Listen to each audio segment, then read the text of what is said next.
If you're ever thinking about smoking for the first time, the second most forgiving recipe is the bacon explosion. And all you really need is 3 ingredients: bacon, sausage, and barbecue sauce. First, we make our bacon matte by latticing some strips of bacon, not much different from a pie crust. If you want, you can season the bacon with your favorite rub seasoning, but I don't. I don't think this needs it. Next, we smooth our sausage so that it's a flat layer. If you're familiar with making some maki, that's pretty much the same thing here.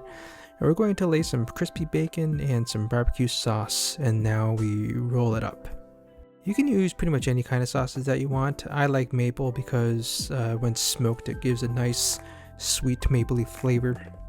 But I've done this with Italian sausage and breakfast sausage and bratwurst sausage, and it all works. In Chicago, it's actually below freezing, so in the Weber grill, I'm layering aluminum foil on the bottom grate, and this forces the cold air to go through the hot charcoal. This allows for maximum control of the airflow and the temperature, as well as preventing cold air from just cooling off the other sides of the grill. Because it's so cold, it's also important to preheat your grill. We're preheating this up to 250 degrees.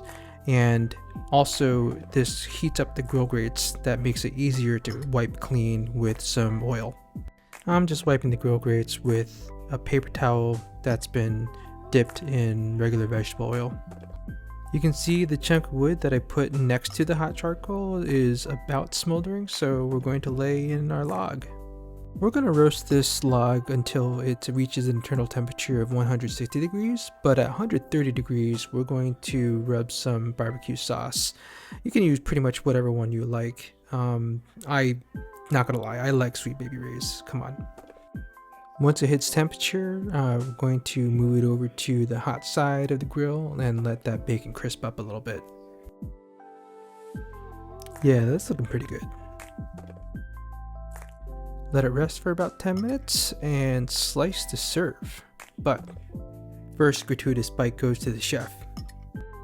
This was on Super Bowl Sunday, so I had some buffalo chicken dip and just laying it on some Hawaiian slider bread and serving. That's it.